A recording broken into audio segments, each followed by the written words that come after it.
বৈষ্ণব থানা পুলিশ গোপন সূত্রের খবরে আবার জালটাকে উদ্ধার করছে, কী বলবেন এই ব্যাপারে? শুনো, এটা কোনো নতুন খবর না, প্রায় দেখবেন জাল টাকা ধরা পড়ছে, কিন্তু ধরছে পুলিশ ঠিক আছে, কিন্তু এখানে একটা ম্যাজিক চলছে, যেটা ওখানে এমপি যিনি আছে উনি কংগ্রেসের, আর এমএলএ যে আছে ও টিএমসির, এদের একটা সেটিংস আছে, আর পুলিশ 3 নম্বর অপশনে পড়ছে। প্রথমত কংগ্রেস, তৃণমূল আর পুলিশ, এরা তিনজন কিন্তু একই টিম। যারা ক্রিমিনাল করছে ওরা বারংবার ধরা পড়ছে, আবার ক্রাইম করছে, কারণ এদের কাছে কোনো টাকা পয়সা থাকছে না। ধরছে পুলিশ, আর কাজ করতে মদত করছে তৃণমূল, আর ছুটানোতে মদত করছে কংগ্রেস। এটা আমি স্পষ্ট ক্লিয়ার বলতে চাইছি, কারণ আমি কালিয়াচকে পিএস সম্বন্ধে যতটা জানি, মামলা আমি কম করিনি, একজনের বিরুদ্ধে 60টা মামলা করেছি, কোনো কিছু ফায়দা করতে পারিনি।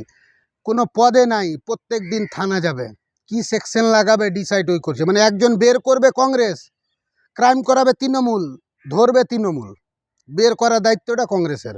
কোনো পদে নাই, শুধু উকিল আছে, ভালো কথা, কিন্তু কোর্টে থাকুক, পুরা সিস্টেমটাই খারাপ। ক্রাইম করছে, ওদের কাছে কোনো টাকা থাকছে না, গেল যা ক্রাইমের টাকা থাকলো পরিবারের সঙ্গে চুক্তা করে নিল, বিএনএস একটা হালকা দিয়ে দিল 195, উকিল আছে বের করে দিবে, প্রত্যেক দিন থানা ডিউটি। এ করে কালিয়াচক পুরা পাকিস্তান বানিয়ে রেখেছে, তো ওখানে ক্রাইম যত ধরুক অত বাড়বে। কি করবে, লোক মজদুরে তো ক্রাইম করছে, বের করছে। আমি রাজনৈতিক দল এখানে জড়িয়ে আছে, আর বিচে পুলিশ আর রাজনৈতিক দল ফায়দা লিছে, বিন্দাস ক্রাইম চলছে, ক্রাইম থামতে পেরেছে এখন অবধি। আবার কত ভালো কাজ করেছে, ব্লক সভাপতি পুনরায় ওকেই করেছে, কিন্তু কালিয়াচকে ক্রাইম কমেনি। জাল নোট ধরা পড়ছে, ওপেন গুন্ডাগার্দি হচ্ছে,